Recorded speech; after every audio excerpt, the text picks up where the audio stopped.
Oh yeah. Oh yeah.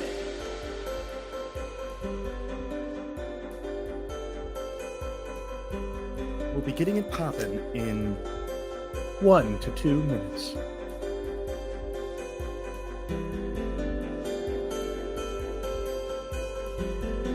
Let's change this music.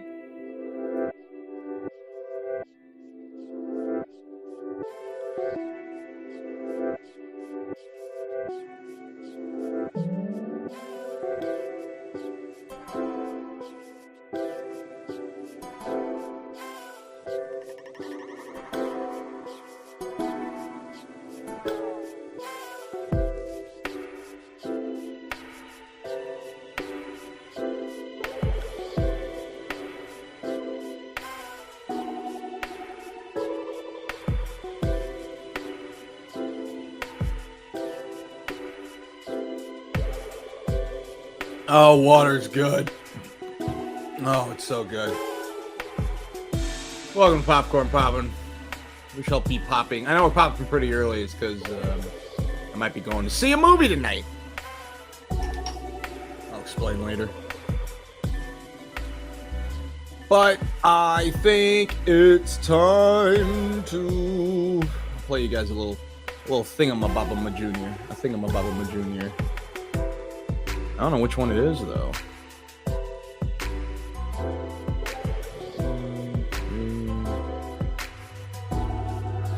I think this is what we want. Every single time. Did you know that love inspires the greatest art of our time? Take this man, for example.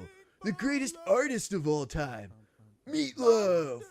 Musician, actor, sex symbol, a god among us. But how did he get his name? Let's journey back to that fateful day in the 1970s when Michael Day became Meatloaf. I'm not gonna do a duet album called Stoney and Michael, so you better think of something quick. But Stoney, I don't have any other names to call myself. Well, you gotta come up with something quick. And you need something that is delicious and scrumptious and satisfying in the next 24 hours. But Stoney, let me sleep on it. There you go. One big old meatloaf hot from the kitchen. Excuse me, I didn't order. Hello. Nice to meet you. Hi, it's nice to meet you too. Why do you look so down, my boy? Why do I look so down? 'Cause I need a new name in 24 hours or I'll never make it in this entertainment biz. You need to relax. Let us date now. You want to go out with me? Yeah, sure, whatever. Yes, delicious marijuana. Yes. Nice. Yes, put me down on the pillow.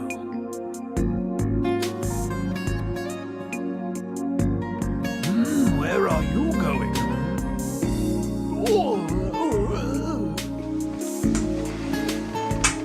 Was that good? Satisfactory, my good man. Far out.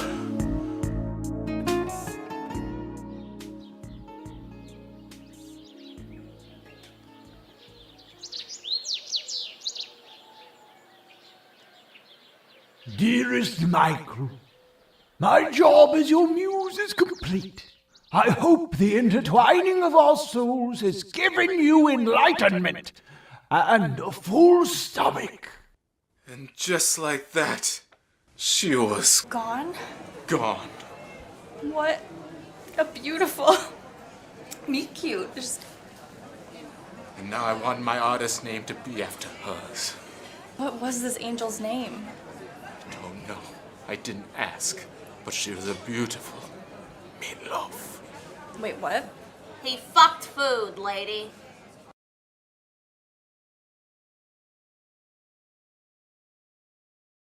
Self-Care Solutions, your solution to self-care. This is the app for meditation, so breathe in and out. Very good. Breathe in and breathe out. Excellent. Now breathe in, breathe in, breathe in, breathe in, breathe in, breathe in. Keep going. Breathe in, breathe in. I can't breathe What? in anymore. What was that? I can't breathe in anymore. Yes, you can. Just breathe in. can't breathe in Yes, you can. Breathe in. Try eating the air. There you go. Eat it. Now, once you're done eating it, hold your breath for 17, 16. Why are you starting so hot? What? You made me lose my train of thought. I'll have to start over. 17, 16, 15, 14, 13, 12, 11, 10, 2, 1. Breathe out. Are you breathing out? I'm gonna have to start over. 17, 16. Hello. Hi. Hello. Hi. Hello. Hi. Hi.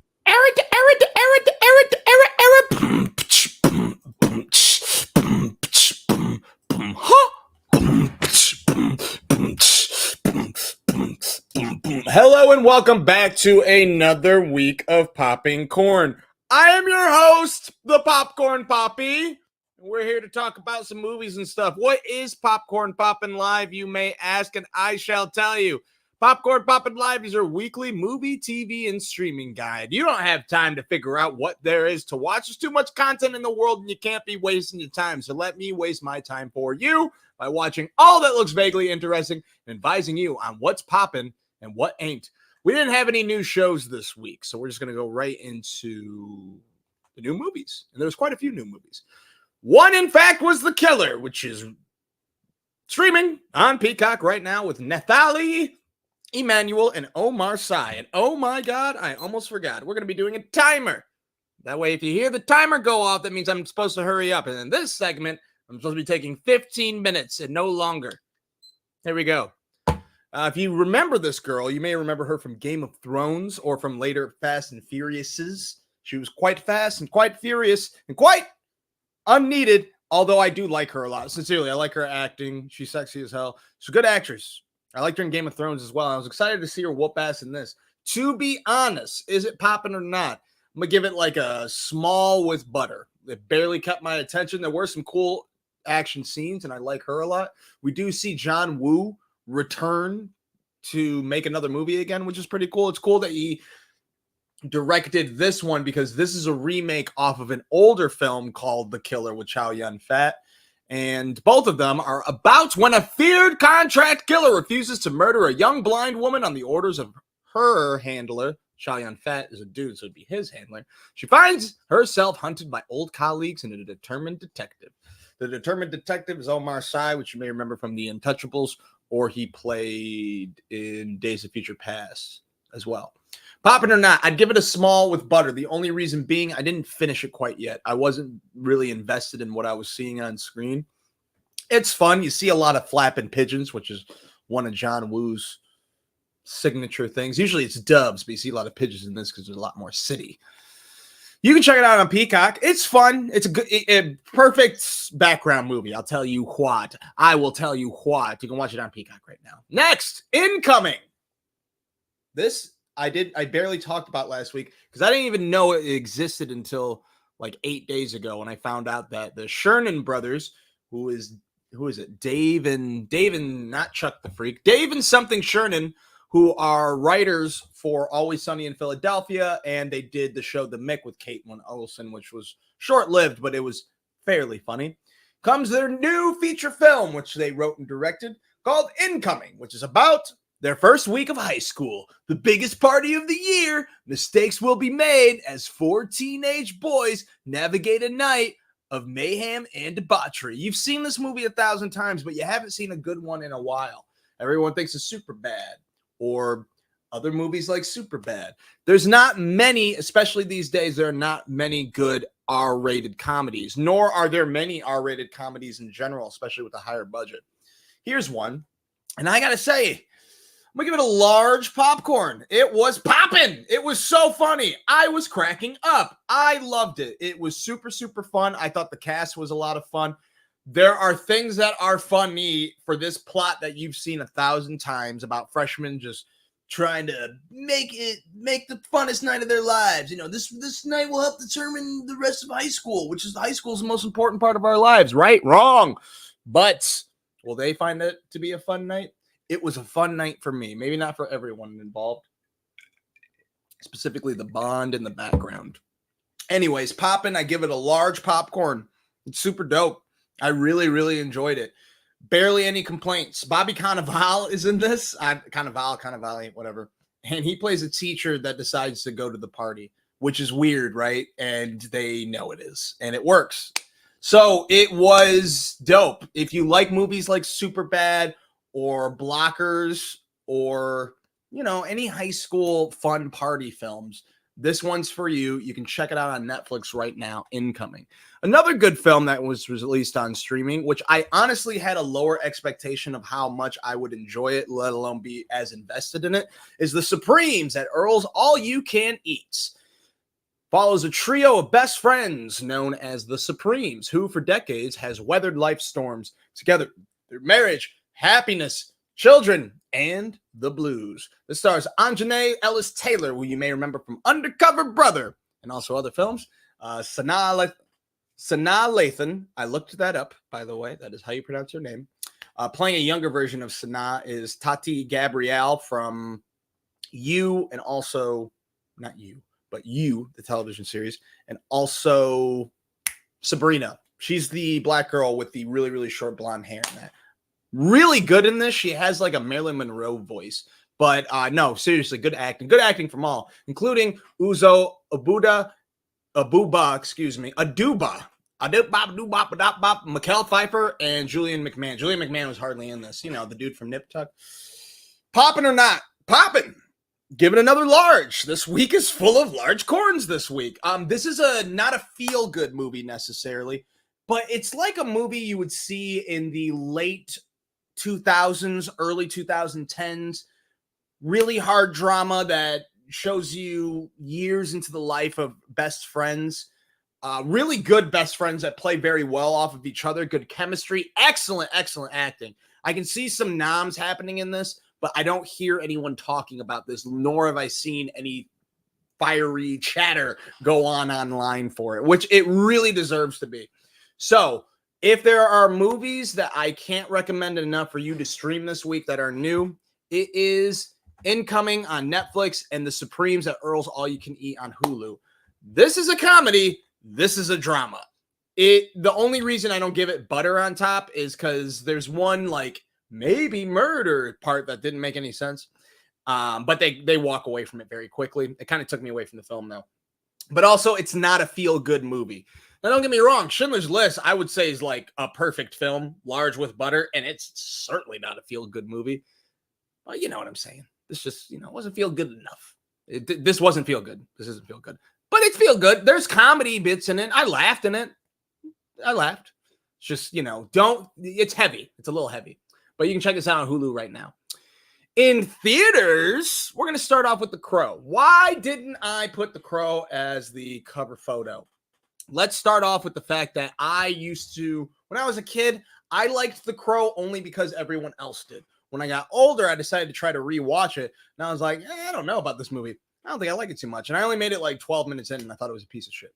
I recently rewatched it. And if you haven't seen The Crow, it takes place in the 90s. I believe 99 was when the first Crow was made. And it starred Brandon Lee and Ernie Hudson back in the day.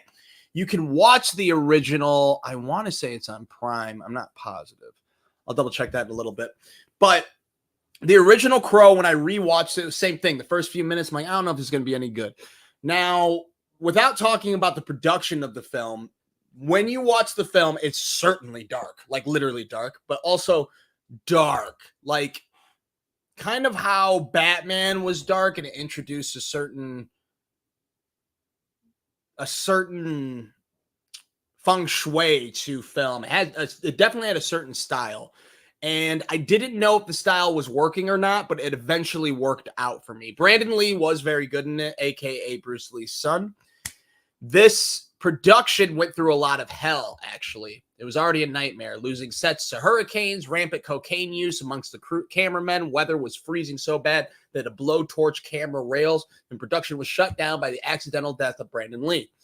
For those of you who don't know, Alec Baldwin had a similar situation. He's fine, but he was carrying a gun in a film, and it had a live round in it, and it killed the cinematographer.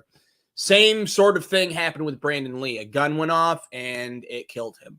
So production was shut down, but they resumed production with the okay from Brandon Lee's widow, I believe. In any case, the guy who directed that one is Alex Proyas, who did Knowing, which a lot of people don't like, but I thought it was okay. He also did Dark City, which is actually really good as well. It went through so much bad shit.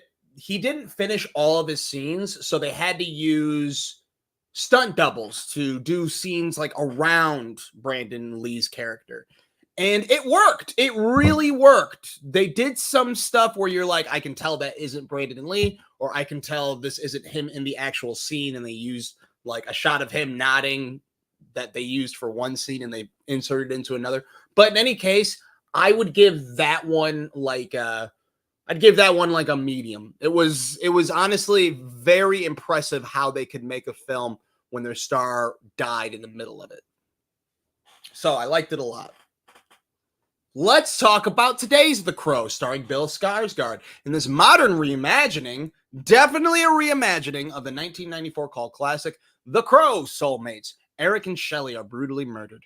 Given a chance to save her, Eric must sacrifice himself and traverse the worlds of the living and the dead, seeking revenge. In the Brandon Lee version, he was just seeking revenge. There wasn't any deal to save his wife. The only time that you saw the character's wife in the original one were through like these weird flashback scenes. This movie, the first 20-ish minutes, is a romance between these two. And I thought that was kind of cool because it helps us not only be more informed of the relationship that he's about to lose, but also see exactly just to have more of a role for this wife character, not just dead wife, but a more three-dimensional character played by FKA Wiggs. She was okay in it, or Twigs. I don't know her name. What is her name? Do I not have it written down here? I do not. But you know who I'm talking about. She was okay. Bill Skarsgård, he's okay in the film. When the movie starts going, it shows him like in like the dead world, basically, and he gets his powers. And there's a lot of back and forth. Moral of the story is this is an extremely different version than the original Crow. The original Crow and this are based on a comic book, actually, and I had no idea. And I know nothing about the comic book, except that the artist who did the comic book said that there will be no better interpretation of the Crow than there was that Brandon Lee had done. I don't know what his feelings on this are, so I can't tell you whether or not this movie was closer or not to the comic book series. It certainly wasn't close to the film, almost by any means whatsoever, except the makeup, which I'm sure was in the original film. Poppin' or not? Not poppin'. IMO. IMO means in my opinion. Not poppin' in my opinion. And I'm going to give it I really want to give it a small burnt popcorn. I really want to give it a small burnt. I'll just give it a small. There was a lot of scenes in this that were really intolerable, specifically the music. I could see what the director was trying to do with this film. It's Rupert Sanders, who did Rise of the Planet of the Apes, so it should have been better. I think it was Rupert Sanders. I just want to double check. But Rise of the Planet of the Apes was dope. What happened, bro? What happened? Did he do this? Maybe he didn't do Rise of the Planet of the Apes. I hope he didn't. That'd make me feel better, honestly.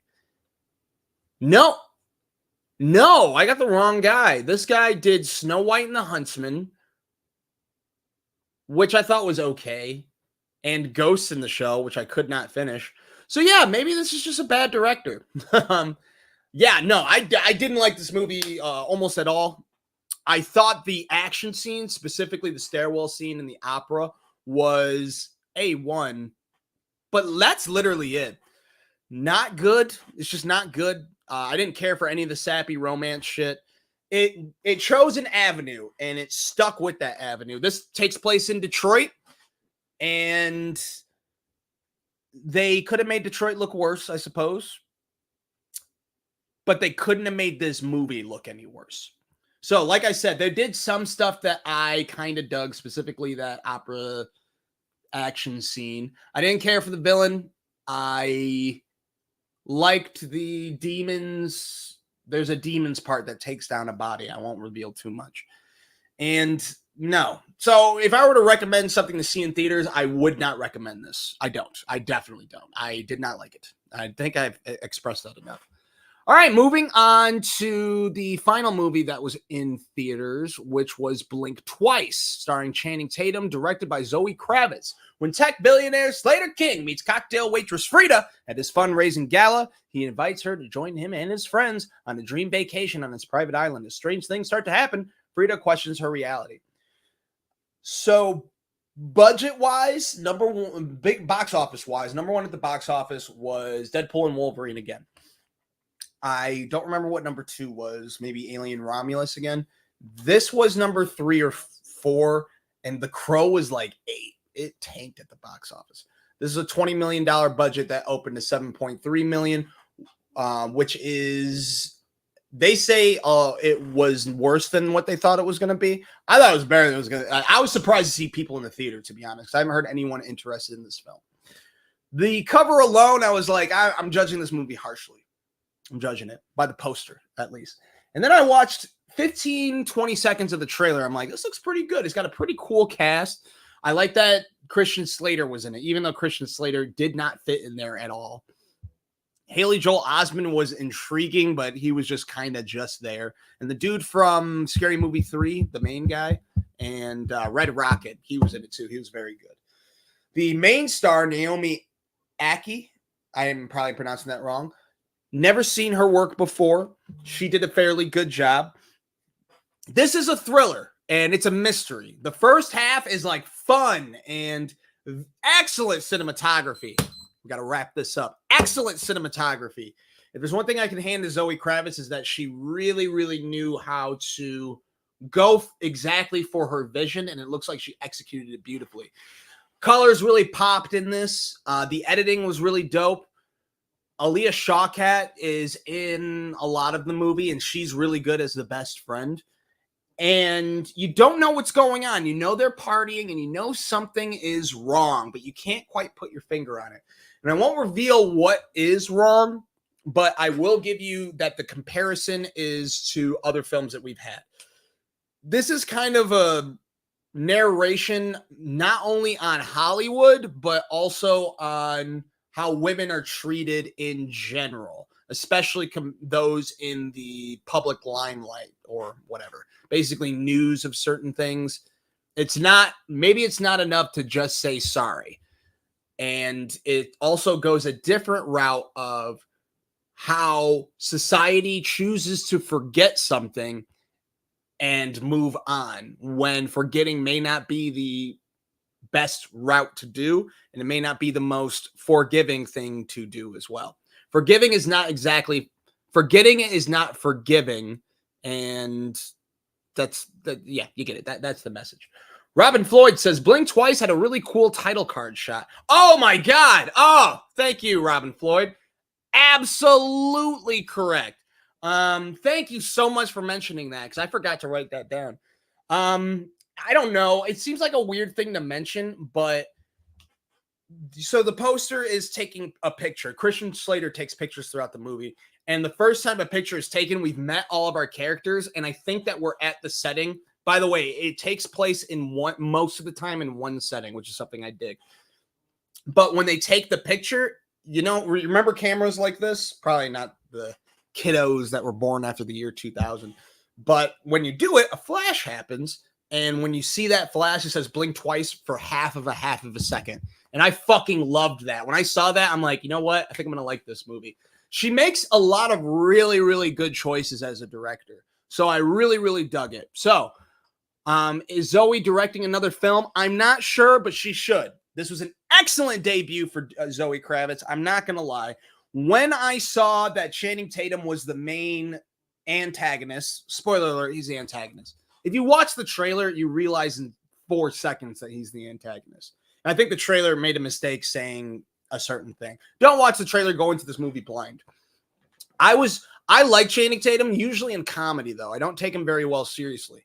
But I forgot that he was fucking amazing in Foxcatcher. Yeah, I said it. Amazing in Foxcatcher. But that was weird. I heard a howl.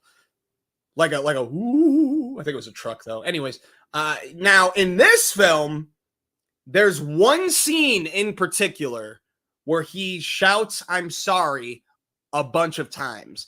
And it's some of the best acting I've ever seen, sincerely. Specifically because he just repeats one phrase over and over and over and over again. It's one shot, and he can change his emotions one way and then turn it into another at a blink of an eye. Maybe even a blink twice of an eye. So, got to give my flowers to Channing Tatum. Definitely giving my flowers to Zoe Kravitz. Just some things were a little heavy-handed. I can't go into too much detail without ruining the movie, but I will say there is a final scene of the movie that I thought was kind of stupid, and I felt like it needed a lot more explanation.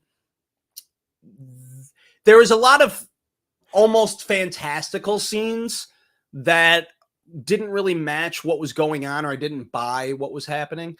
And there is a team up with a character where I was like, oh, this person's a good person. I thought they were a bad person. And it kind of turns into more comedic. Like it jumps from dark comedy to like really fucking serious to almost slapstick comedy in a way, back to dark, back to suspense.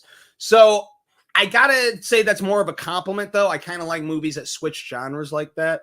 It's just sometimes it doesn't work.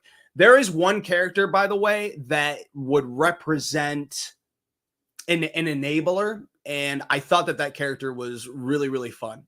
Like, what? We're good guys. Like, it's good.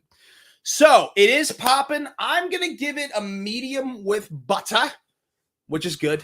It's pretty good. It's above average for sure. I'd say it's like a B plus-ish or something. So, I would recommend... I'd say see it in theaters, but you don't need to see it in theaters. It's because of the colors that are on screen. Sincerely, really cool color palette. Colors wise, that's why it's cool to see in a big screen. But otherwise, you can wait from streaming. If you need to go see a new movie right now, go see Blink Twice. Do not see The Crow. This is in theaters right now. All right, that's Naomi Aki. She was good. So. One thing that this movie reminded me of was Don't Worry, Darling, which is directed by Olivia Wilde. If you haven't seen Don't Worry, Darling, you can check it out. Whoa, where are you? Sorry, 1 second. There we go. If you haven't seen Don't Worry, Darling, you can rent it right now. I liked Blink Twice more than Don't Worry, Darling. But Don't Worry, Darling basically has the same message as Blink Twice, except Blink Twice was more fun and more enjoyable. Don't Worry, Darling is a little more heavy-handed. And it made me think, it's pretty cool that these movies are similar, but what other movies are good that are directed by established actors?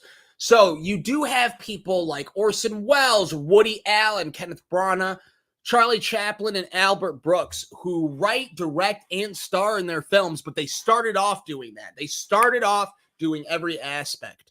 But what about actors that did acting first and decided to give directing a whirl? I thought that'd be a fun genre to go through.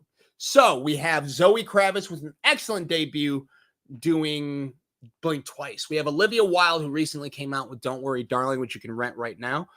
And she also did as her debut Booksmart, which is a high school comedy, which was fairly good. I like Incoming better, but this was good. It just wasn't as funny. On the eve of their high school graduation, two academic superstars and best friends realize they should have worked less and played more. Determined not to fall short of their peers, the girls try to cram 4 years of fun into one night. Another one-night fun high school movie that you can rent right now. Mel Gibson. We all love Mel Gibson. I know he's done Braveheart and other stuff. But the movie I love the most that Mel Gibson did was Apocalypto, which you can watch on Prime or Peacock right now. As the Mayan kingdom faces its decline, a young man is taken on a perilous journey to a world ruled by fear and oppression. Another reason I enjoy this movie, I like when directors...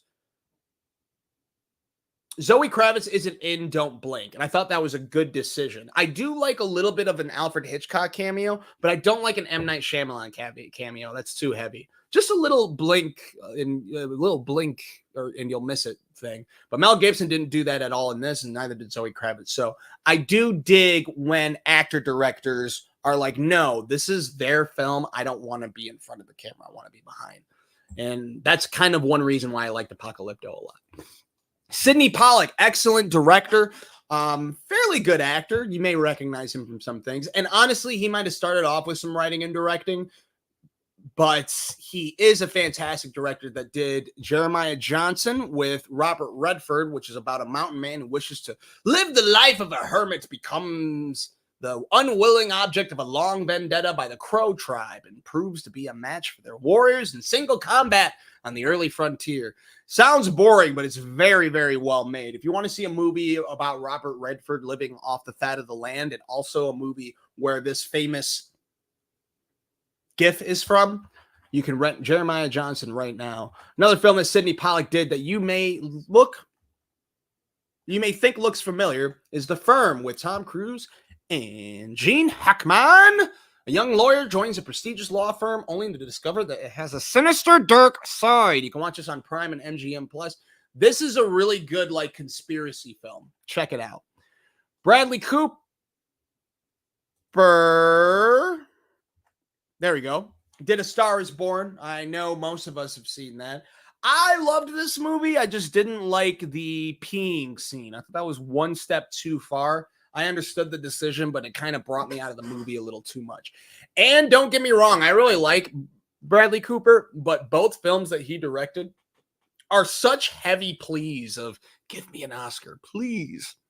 Yet, a musician helps a young singer played by Lady Gaga find fame as age and alcoholism sends his own career into a downward spiral. You can check this out on Max, and you can check out Maestro on Netflix, where on the verge of securing a golden opportunity, American conductor Leonard Bernstein begins a tumultuous relationship with actress Felicia Montealegre, upturning their lives. Again, you can watch this on Netflix. I didn't love this movie as much as A Star Is Born, but Carey Mulligan is a reason to check out this movie. Excellent acting. She's a fucking powerhouse. Greta Gerwig, we know and love. A lot of people know her as a director, but did you know she acted as well? One of my favorite Greta Gerwig movies, you can check it out on Netflix, called Frances Ha, is done by Noah Baumbach. I'm not sure if they're still seeing each other, but they wrote some things together, and she starred in a bunch of Noah Baumbach films. If you like hipster, a little tiny bit pretentious cinema, independent as well, check out Noah Baumbach's work, including Frances Ha, which might be my favorite one of his films. She was also in Mistress America, but you may know her from writing and directing Barbie, which you can watch on Max right now. You know what Barbie's about. Bryce Dallas Howard, you may remember from the Jurassic World films, or AKA Ron Howard's daughter. You may remember her also from the Black Mirror episode Nosedive, or the film The Help. She's directed only episodes of Mandalorian and Boba Fett, but I gotta say, she did such a great job that I want to see her do some films, and I'm sure that she will. You can check out those episodes on Disney Plus right now. Angelina Jolie, fiery Angelina. Did you know she was a director? Usually the films that she makes are a little too much in your face, and come on, America, we need to care more. Yet Unbroken tells the true story of, after a near-fatal plane crash in World War II, Olympian Louis Zamperini spends a harrowing 47 days in a raft with two fellow crewmen before he's caught by the Japanese Navy and sent to a prison of war camp. Again, not another feel-good film, but a very well-made film. You can check this out on Netflix right now. Joel Edgerton, I know I've talked about a lot on this show, to be honest, and I know I've mentioned The Gift. If you're looking for a really good mystery, this is a good one, and a really good, a really fucking good ending too. Check out The Gift, which was written and directed and starred Joel Edgerton. Again, he was an actor first, and then he decided to try writing and directing. This movie's about a married couple, Simon and Robin, played by Rebecca Hall, who I love, and Jason Bateman in a not comedy. Run into Gordo, an old classmate. Things take a turn when Gordo begins to drop in unannounced as their house and inundates. I don't know what that word is. Them with mysterious gifts. Check it out on Netflix or Paramount Plus. Kevin Costner. We know that Horizon and American Saga Part 1 dropped on Max recently. I'm very curious. If I find time, I'm going to check it out this week. But Part 2 was taken out of theaters because not enough people saw Part 1 and they're trying to build an audience more. So we'll talk about that film sometime soon and see if we even want to see a Part 2, even though I think he's trying to do a Part 3. 2's done. But we know that he did Dances with Wolves. I tried 17 times to watch that movie. I couldn't get through it. It was so goddamn boring. I hear it's very good. But Open Range is an excellent Western about a former gunslinger who's forced to take up arms again when he and his cattle crew are threatened by a corrupt lawman. You can check this out on Tubi or AMC+. Dances with Wolves. I couldn't watch it, but you should try it. It's long as fuck, and I couldn't finish it, but it's very famous. Denzel Washington took a stab at directing I think 4 times, right? He did Great Debaters, Antoine Fisher, and Fences, which I thoroughly enjoyed, based on a play, I want to say by, what's his name? It's going to drive me nuts. August Wilson. Let me make sure. I have to know. I'm sorry. Fences film. I think it's August Wilson. Yep, August Wilson. August Wilson is a famous playwright who has done a play centered on Black culture in each generation in the USA. So, like, I think there's one that takes place in the 1910s, 1920s, so on and so forth. Denzel Washington, I think, either owns the rights or is just going to help produce adaptations of August Wilson's plays. So there's one coming out soon directed by David Washington, who I'm assuming is his other son, but there's John David Washington who's going to star in it. Anyways, Fences stars Denzel and Viola Davis, who are in a working class African-American family where the father tries to raise his family in the 50s while coming to terms with the events of his life. Very vague, just know it is a heavy drama that is based off of a play, but it also feels like a play too. And I just fucking love those films. And he does a really good job with this. If you're looking for another film that is probably based on a play that definitely feels like a play, check out Tommy Lee Jones' Sunset Limited. Sure, Tommy Lee Jones is a grumpy old white guy, and he's a grumpy old white guy in this film too. But when you put Samuel L. Jackson in there, then you got a chance encounter of some magics. And also, through a chance encounter, 2 men of opposing ideologies deliberate spiritual and philosophical and profound matters in a New York City apartment. It all takes place in this one apartment, and it's such great dialogue. It was a really good job. I loved it. I want Tommy Lee Jones to direct more. I think he's done 1 or 2 other films, but I haven't seen them. You can check out this film on Max. Robert De Niro. I don't know if you guys knew this. He directed A Bronx Tale. I didn't realize how popular Bronx Tale was until I started working at MIU. What's that place? Plasma. CSL. But people fucking love A Bronx Tale. And it's a good, intense drama about a boy torn between his tough, hardworking father and a violent yet charismatic crime boss. You can check this out on AMC+. It's very, very well done. Robert De Niro only did 1 other movie called The Good Shepherd, which is so goddamn boring. About how the CIA was like created, basically. Richard Ayoade, who's a name I cannot pronounce, which you can see him in the back there. He's the man of color. He was in the IT Crowd, which I know is very famous amongst you nerds. I tried to get into it, but I don't like shows or sitcoms with a laugh track. And even though that show is funny, I can barely take the laugh track. Now, this one also kind of doesn't count because he co-wrote and directed Gareth Marenghi's, I can't pronounce this name, Dark Place. Hilarious parody series, which is an unearthed 80s horror drama complete with poor production values, awful dialogue, and hilarious violence. The series is set in a hospital in Romford, which is situated over the gates of hell. Super hilarious, very fun, very easy watch, and it has a young Matt Berry as well. You can check this out on Prime or Peacock. Also, be sure to check out The Double. Very different. Not as much of a comedy, but funny things happen. Very surreal. I love surreal films like this. And honestly, as much as I dislike Jesse Eisenberg, I think he's a decent actor that picks excellent projects. This one's about an awkward office drone who becomes increasingly unhinged after a charismatic and confident lookalike takes a job at his workplace and seduces the woman he desires, played by Mia Wasikowska, another actress who picks very, very good projects. You can check this out on Tubi and Pluto. Robert Redford, we've seen in a lot of things, but we didn't know that he was behind the camera sometimes as well. And this one's not that famous, but I really enjoyed it. Quiz Show, which is about a young lawyer, Richard Goodwin, who investigates a potentially fixed game show. This is based on a true story. Charles Van Doren, a big-time show winner, is under Goodwin's investigation. And it has John Turturro, Hank Azaria, and Voldemort, who I can never remember his name. Jason Bateman, who we're back to discussing about again. We may know him as the funny guy from Arrested Development, but did you know he's also a very serious man? A very serious man who did a very popular show called Ozark. A little overrated if you ask me, but he did an excellent job directing. Granted, he's only done 1 or 2 episodes each season of the series. However, when you direct the first few episodes of something, you're really setting the tone of how a series is. Mostly the writers are in charge of how things look and like what you should do when it comes to direction in television, depending on the show. But for the most part, it's not like movies.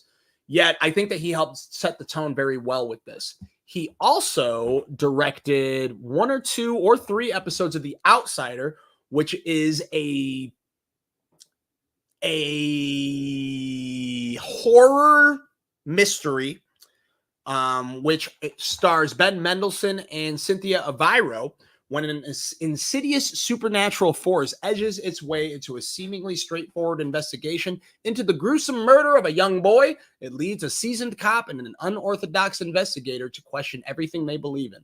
Check this out on Max. It's very good, specifically the first half of the series. When they get into the more supernatural stuff, that's where it didn't like lose me, but I was a lot less invested than I was before. But the first few episodes are excellent, which are, I believe, directed by Jason Bateman. If not 1, then 2. It's overall really worth watching. I hear the book is very good. Yeah, check it out. Oh, if you like The Night Of, people that worked on that show worked on this, and it has very heavy The Night Of vibes. Check this out on Max. Zach Braff did Garden State. I'm not saying go see Garden State, but that was a really good directorial debut. It was certainly a very, very specific look. Granted, very pretentious, and watching it these days is kind of cringy. Yet, when I first saw it when I was younger, I thought he did a very good job. The Scrubs guy did this. A quietly troubled young man returns home for his mother's funeral after being estranged from his family for a decade.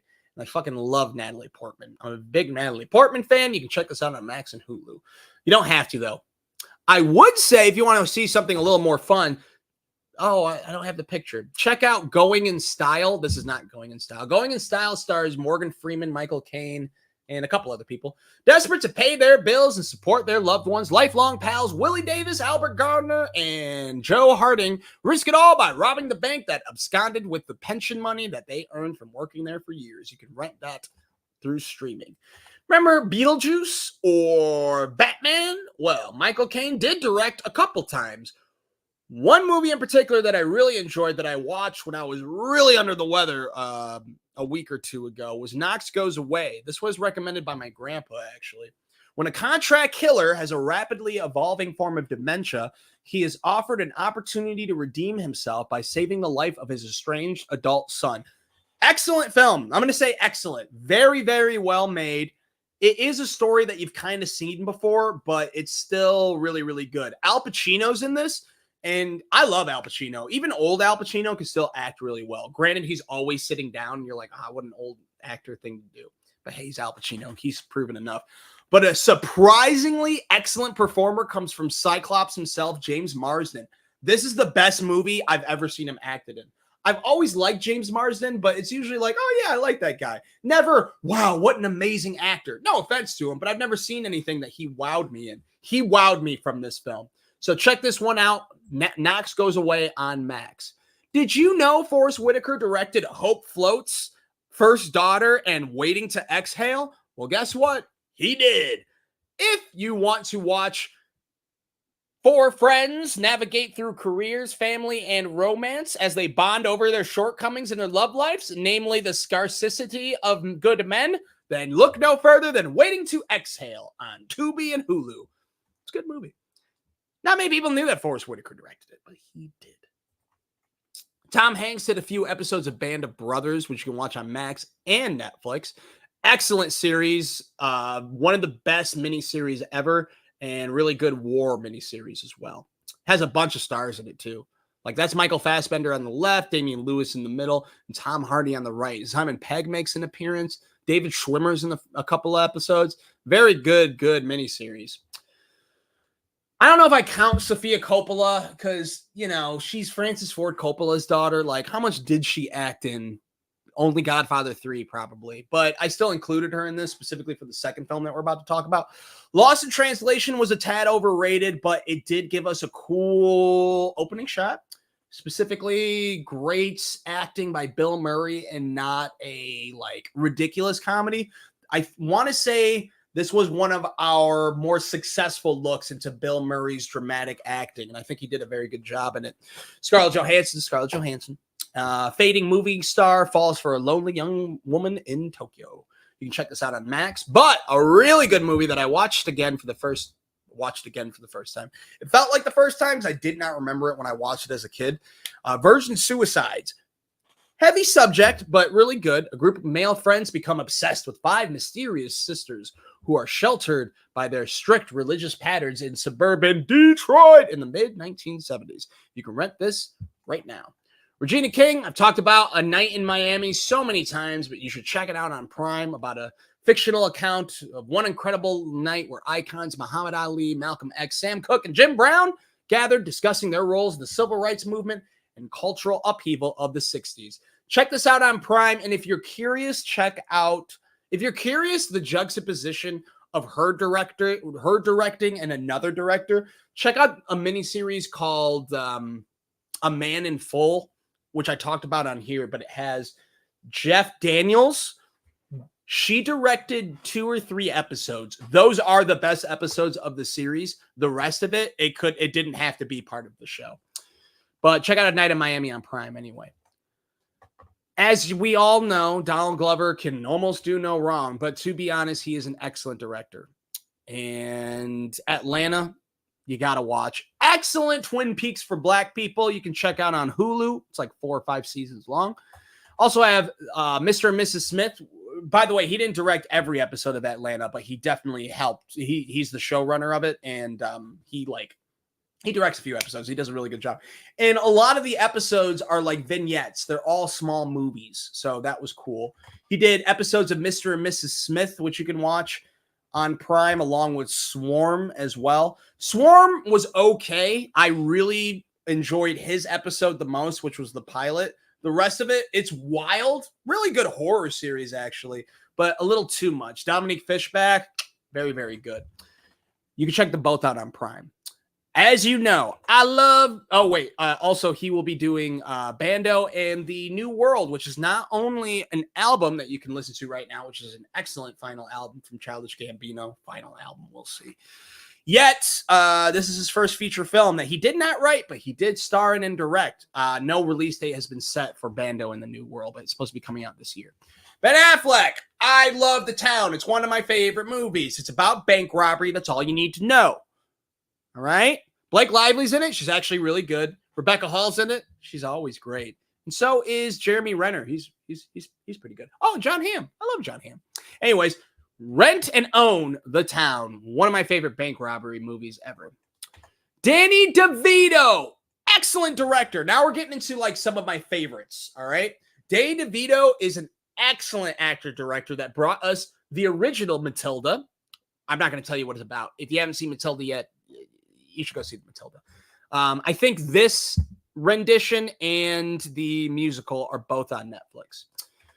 Duplex is an extremely underrated comedy about a young couple who has a chance to move into a gorgeous duplex in the perfect New York neighborhood.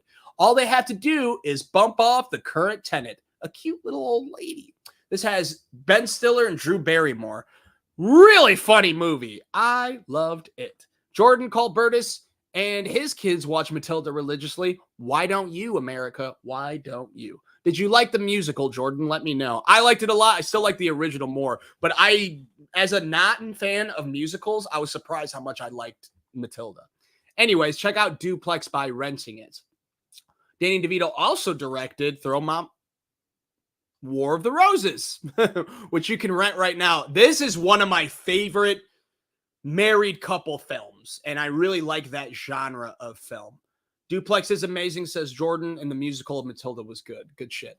War of the Roses is excellent film with Michael Douglas, Kathleen Turner, and Danny DeVito as well, about a married couple who try everything to drive each other out of the house in a vicious divorce battle.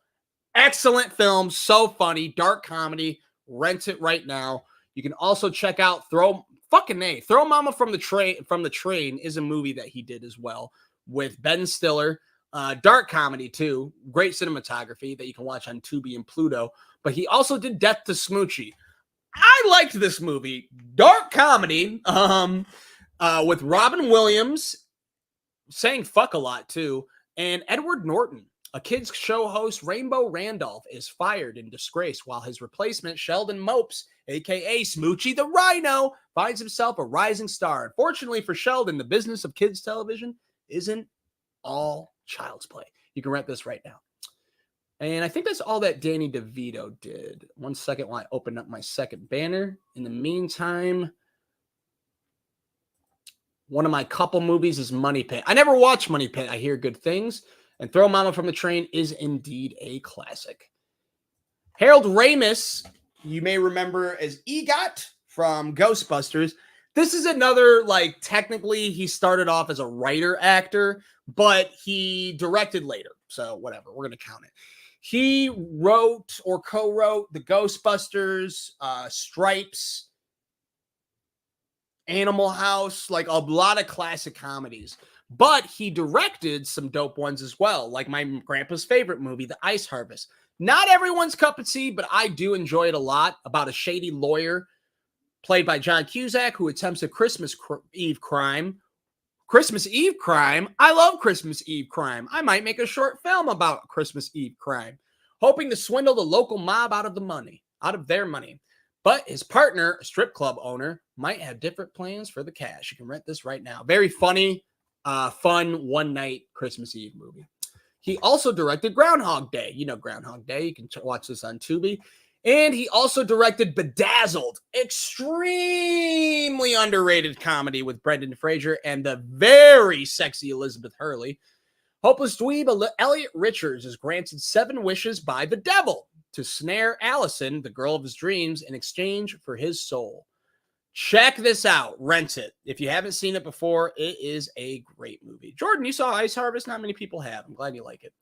And Harold Ramis also did underrated comedies, basically comedic Sopranos, which came out the same time as Sopranos, by the way. He directed Analyze This and Analyze That, where Billy Crystal plays a psychiatrist who psychoanalyzes a mob boss played by Robert De Niro.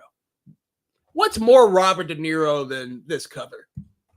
What, I tell you? What? Jon Favreau, another actor that kind of started off writing and acting before directing, but I had to mention that he did Iron Man, Lion King, Jungle Book, Zathura, which is really good. If you haven't seen it and you love Jumanji, this is Space Jumanji. Kids find a game and it's space, and space things happen. Dax Shepard, Kristen Stewart, who I used to hate when this movie came out, but this is still a good movie though. Bedazzled is underrated. He also did Elf, which you can rent right now. I know you love Elf. And he also did Maid. This is after Swingers. He only wrote Swingers, and then he wrote and directed Maid, which starred him and Vince Vaughn again. Two aspiring boxers, lifelong friends, get involved in a money laundering scheme through a low-level organized crime group. Really good dialogue movie. If you like Vince Vaughn, you'll dig it as well. Now, one of my favorite actor turned directors, Ben fucking Stiller, directed Zoolander, which we all know and love. I can watch on Paramount Plus right now. He also did one of my favorite miniseries ever, Escape at Dannemora, which is about a female prison employee in upstate New York who becomes romantically involved with a pair of inmates and helps them escape. Excellent, excellent. Probably my favorite miniseries. It's so fucking well made, guys. So fucking well made. If you want to watch a good prison break movie, check this out. It's based off of true events as well. He also took a stab at television with Severance. So definitely check out Severance on Apple TV Plus, which I talked about before. He also directed Tropic Thunder, which we all know and love, which you can watch on Pluto right now. And he did Cable Guy, which you can watch on Hulu. Now, another very famous director that we know and love is Ron Howard from Happy Days. Did you know he was a very prolific director as well? Well, yeah, he is.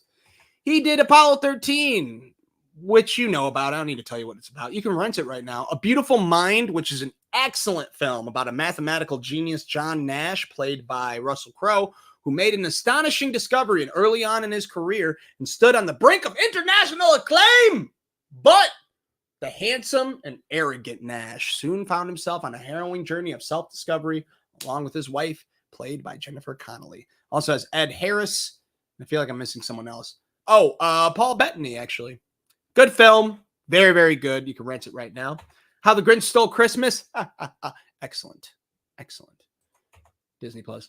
Frost Nixon. I watched this movie too many times. I watched this movie sincerely like 15 times. I don't know why I love it so much. It's very well made. But you can rent it right now. He also did the Robert Langdon trilogy, Da Vinci Code, Inferno, and Angels and Demons. Angels and Demons is my favorite. You can watch them all on Disney Plus right now. He also did Cinderella Man, which also had Russell Crowe about Joe Gould, the boxer. You can rent that right now. And he did a very underrated comedy called The Dilemma with Vince Vaughn and Kevin James, along with Jennifer Connelly and Winona Ryder. Very good movie. Excellent cinematography. Great work. Check this out on Peacock. Another very prolific director that we all know and love. We know him more as a director, I'd say, than an actor. At least I do. And that is Clint Eastwood, who did one of my favorite films. And I'm trying to make... I used to want this to be my first movie. I don't think it will be. But if you ever seen Swim Fan, I'm a big fan of it. This is this is Dirty Harry. He directed several Dirty Harrys, which you can rent right now. But he also did Play Misty for Me, which is the original, wow, what a crazy bitch movie. Very, very good. That is Jessica Walters, a.k.a. Archer's mother, a.k.a. The mom from Arrested Development, R.I.P. She's nuts in this movie. Very good. He plays a radio disc jockey that gets a super fan that wants him to play Misty for her. He also did one of my favorite films, Mystic River, with Kevin Bacon, Tim Robbins, and Sean Penn, about the tragic murder of a 19-year-old girl that reunites three childhood friends still living in Boston, the victim's gangster father, and a detective, and the disturbed man that both suspect of killing her. Very heavy drama, not a comedy. Very good. It's so good. He also did he probably did several other war films, but he did, why isn't my alarm going off? Oh my God. We went way over. Oh, well. He also did Flags of Our Fathers and Letters from Iwo Jima, which came out the same year, which are both about World War II. Flags of Our Fathers is the story of 6 men who raised the flag of the Battle of Iwo Jima. And he also did Letters from Iwo Jima, which is the superior film, which is from the Japanese perspective of World War II. Very well done. You can watch Flags of Our Fathers on Prime. Letters from Iwo Jima you can rent. Clint Eastwood also directed and starred in Gran Torino, which we all know and love. You can watch that on Max. All Jordan Peele's movies you need to watch. Get Out, Us, and Nope. I think you have to rent them all, sadly. George Clooney, excellent director, did The Ides of March, which is about an idealistic staffer played by Ryan Gosling. for a new presidential candidate gets a crash course on dirty politics during his stint on the campaign trail. You can rent this right now. Extremely well made. Great dialogue, too.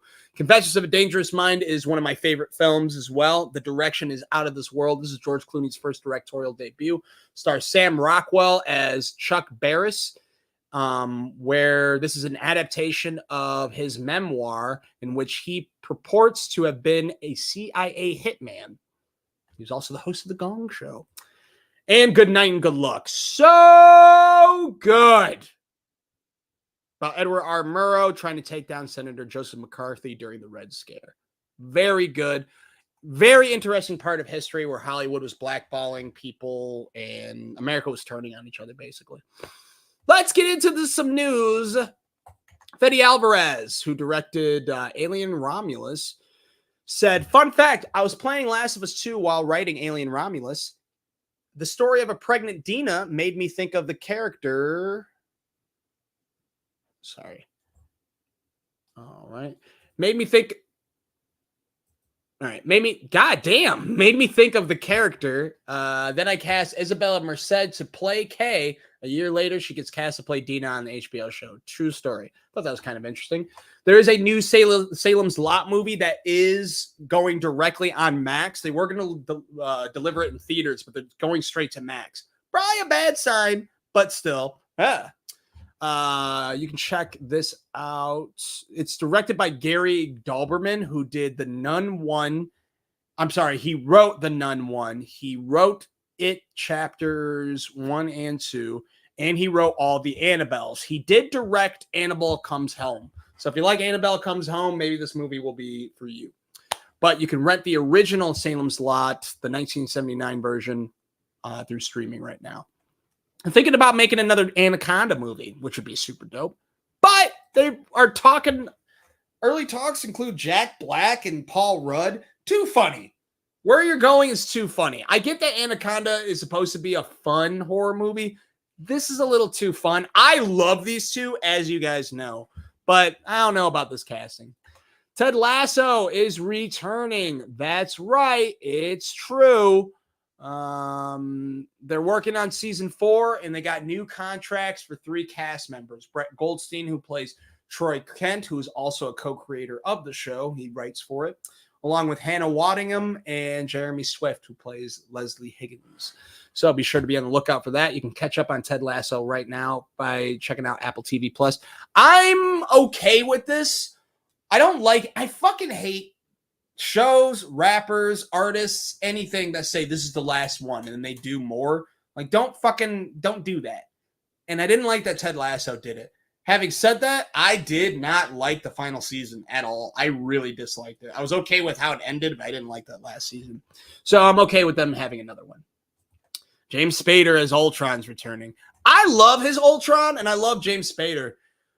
But Disney is just digging up all of the old shit. Wolverine. Like, let's bring back Josh Brolin as Thanos. Better yet, let's bring back fucking Tom Hiddleston as fucking Loki again. Or let's bring back, what's his name? The blue guy. Ronan. Let's bring back Ronan from Guardians of the Galaxy. Like, come on, guys. Stop. He's coming back for the Vision television series, which is starting production next year. I don't know, man. Hopefully that's the only thing he's in. I don't know. I don't know what you're doing, MCU. The creator of BoJack Horseman is bringing a new animated comedy called Long Story Short, which is about a family over time, and it's about the shared history, inside jokes, old wounds. If you ever had a mother, father, sibling, partner, or child, this is the show for you. And by the way, would it kill you to call them? You can check out BoJack Horseman, one of the best shows ever on Netflix right now. He also did another show. God, I can't remember what it's called. Fuck, I gotta look this up real quick because it's a very good show. It's just trippy as hell, and I wanted to watch the second season, but I had to rewatch the first season first. It's a wild show, y'all. What the fuck is it called? Undone. You can check it out on Prime. It's wild. All right. Ted Danson's returning to television with Mike Schur, who worked on The Office, I think. But pretty exciting. It's co-starring Mary Elizabeth Ellis, aka the waitress from Always Sunny, and Stephanie Beatrice, aka the hot detective from Brooklyn Nine-Nine. This one, Ted Danson made some good shows, dude. I liked Becker. I really loved Bored to Death, and I think I'm going to dig A Man on the Inside, which is an 8-episode, half-hour series based on the 2021 Oscar-nominated documentary, The Mole Agent. It revolves around Charles, who gets a new lease on life when he answers an ad from a PI and becomes a mole in his secret investigation. Sounds fun. Michael Sheen says the next season of Good Omens will be the last, and it should be a fitting end. If you haven't seen Good Omens, it's fairly good, but these two are the best in it. Also, season 2 of Criminal Record is going to be on the way. Seeing this picture makes me want to watch Criminal Record season 1, and Apple TV Plus has some excellent series, so I'm going to check this out. Criminal Record. All right, the shows I'm watching right now are as follows. Bad Monkey on Apple TV Plus. What the fuck? Sorry. Bad Monkey on Apple TV Plus. You can check it out. It's with Vince Vaughn. It's fun, but it's just okay mostly. Industry's new season's all right. I don't recommend it to anyone though. Watch this on Max Sundays. Lady in the Lake has ended. I am catching up. I got 2 episodes left. But I like the show a lot. It's low rated online, but it is a pretty good mystery drama with Natalie Portman and Moses Ingram. Honorable mentions of things that came out last week that I had not seen that you may want to see, or maybe I didn't want to. Pachinko started their new season. Strange Darling, which is Giovanni Ribisi did the cinematography. I was very surprised by that. That's in theaters. I'm interested in this. I really want to watch it. I did watch 1 episode of Pachinko, or I watched most of an episode of Pachinko. I dig it. It's just you have to read it in subtitles. So I needed to be focused, and it's been a pretty busy week. Strange Darling looks very good. I'll wait for streaming. Greedy People looks like a lot of fun. That's in select theaters right now. Between the Temples looks okay, but that's in theaters right now. Catching Dust looks all right. Hellhole looks like a lot of fun. I just don't have Shudder yet. I'm trying to wait until like the first week of September to get AMC Plus and Shudder. That way I can watch all the horror movies for spooky season, including Hellhole, which looks like a lot of fun. And Reasonable Doubt started their new season, which is on Hulu Thursdays. Also, City of God, The Fight Rages on. Also, what the fuck is this? The Frog on Netflix. All right, here's what's coming out this week. I will get Shudder. I just got to wait. Like I said, I'm waiting until next week because I don't want to pay for 3 months of Shudder. I just want to pay for 2. All right. Afraid with AI as the capitalization. I'm only seeing this for John Cho and Catherine Watterson as the Curtis family, who is selected to test a new home device, a digital assistant called AIA. AIA learns the family's behaviors and begins to anticipate their needs, and she can make sure nothing and no one gets in her family's way. AI is like the new thing, and these horror movies, it's a little much. I watched 20 seconds of the trailer. I was like, I don't know. I'll watch it, but I don't think I'm going to like it. But we can check it out in theaters soon, Thursday. It's directed by Chris Weitz, who's never done horror before. He did American Pie, About a Boy, Golden Compass, and Down to Earth. So I don't know how this one's going to go. We'll see. Will it be popping? I don't think it'll be popping. I really don't. But I think I'm going to go see it.